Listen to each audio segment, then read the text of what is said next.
Load boards. Are you using your load board to its fullest advantage? I don't care what the load board instructions say or the videos that come out from the load board people with their advice. We're talking about a freight broker.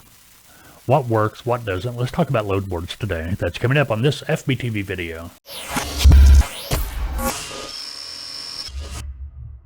Hey, it's good to see you. Glad you joined us on this FBTV video. We'd really appreciate it if you subscribe down below. Click the bell so you can be notified when we post new videos, as well as be reminded about our Saturday morning live stream. Every Saturday morning, 9 a.m., we have a FBTV Video Podcast that we live stream on YouTube, and you can be part of it. Matter of fact, Saturdays are Q&A days on the podcast. If you got questions you'd like to have answered, you can send them to me at fbtv@freightbrokertv.com. You can even Skype them to me. You can find us on Skype. Just do a search for FBTV. And you can even fill out the form on our website at freightbrokertv.com. We got forms there you can fill out with your questions and submit. And those will come to me, and your questions will be answered on Saturday morning. Okay. If we see an urgent question in there, yeah, we'll take time and send you an email back, but more times than not, it's going to be on Saturday morning. All right, very good. Today we're going to be talking about working with a load board, working your loads on a load board. It starts with posting your load. Now, there are tons of load boards out there, tons of them. The ones you use, that's up to you, but the number one load board out there is DAT Express or DAT Power.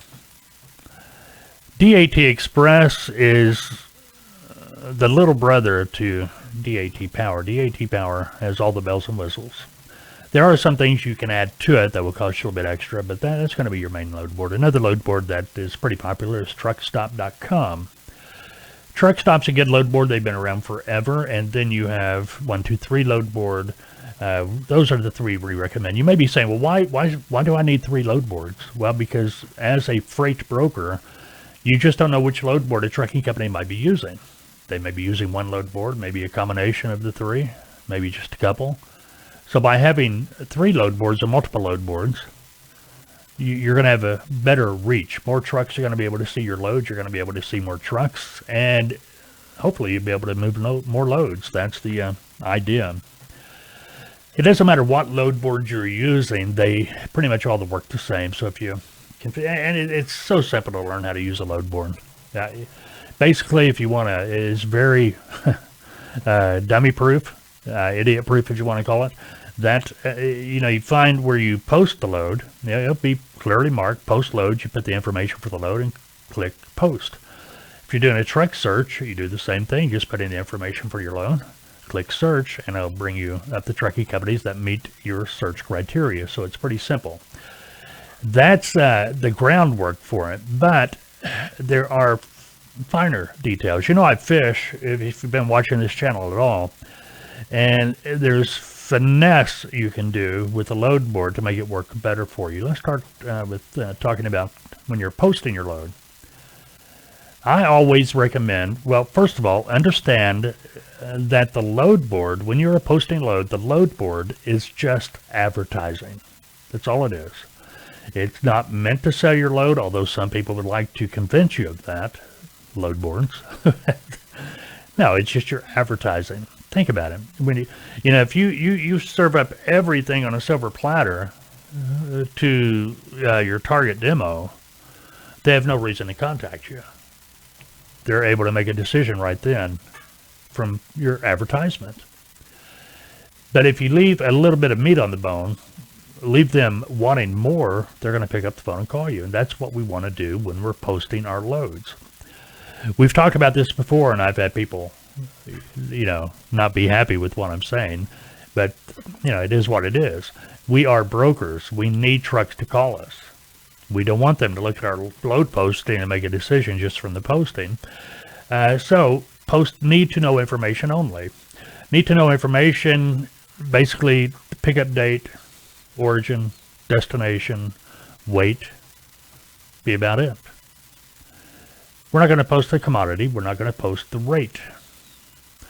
You throw that out there, they have all the information they need to decide if they want to pick up the phone and call you. But if you leave off the rate and you leave off the commodity, if they're interested in your load, they'll pick up the phone and call you.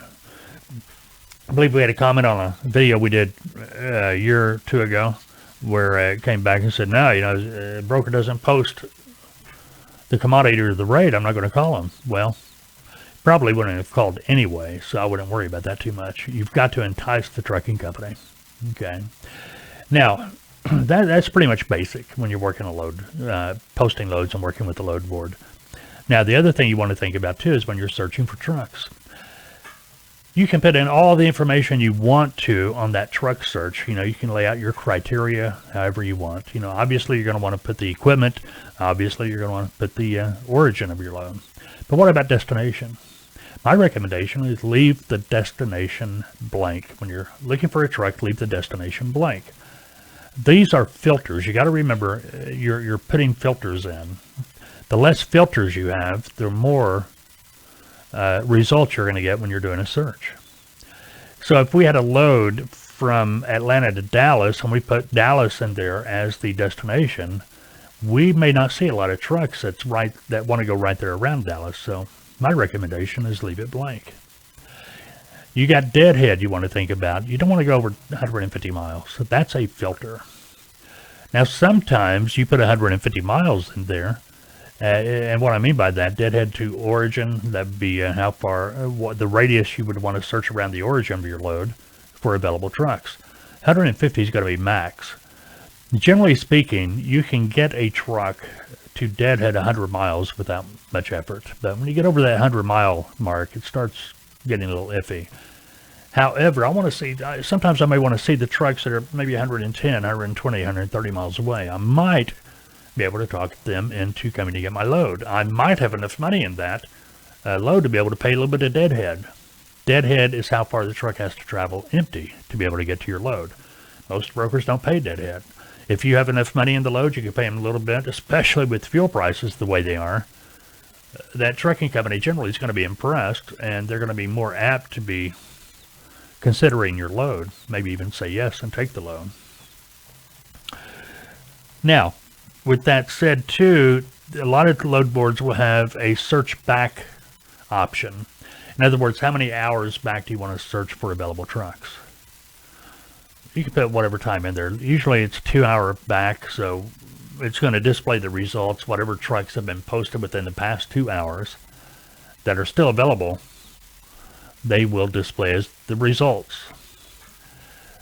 It just depends on the time of day. A lot of brokers will not call a truck that's been posted 4 or 5 hours just because they feel like the truck has already got a load. Dispatcher just didn't take the posting down. They just ignore it. I'm not that way. These are the details you got to pay attention to. These are the details.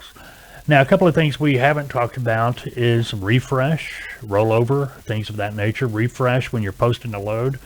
Generally speaking, you don't want your load to be sitting there gaining age. In other words, there may be 100 other loads on the load board, and they all show to be 1 minute, 2 minute, 3 minutes owed. You don't want your load to be on there showing 2 or 3 hours. So every so often you want to go in there and refresh your load. It's easy to do. Every load board allows you to do it. It's a simple function of just making a couple of clicks with the mouse, and it's a done deal. Now, in the situation, maybe you've got 200, 300, 400 loads posted. Well, you don't want to post 200 or 300, 400 loads every day. You're going to be spending your whole day typing the loads in. So most of your load boards, the exception is going to be DAT Express, unless they've changed it, and I don't believe they have. But most load boards gives you the rollover function, so at the end of the day, you still have all these loads. Instead of having to post them all over again, you just roll them over till tomorrow's date. Makes life a lot easier. All right, I hope that helped you out with working with the load board. If you have any questions, feel free to send me an email. Remember, Saturday mornings. Also, keep in mind, too, I'm the lead consultant at Tautoa. If you're thinking about becoming a freight broker agent, maybe you're a trucking company wanting to start a freight brokerage, maybe you are a freight brokerage, you're looking for a consulting, feel free to check us out, Tautoa.com, TALTOA.com, or you can call me, 479-668-0838. Take it easy. Have a great day.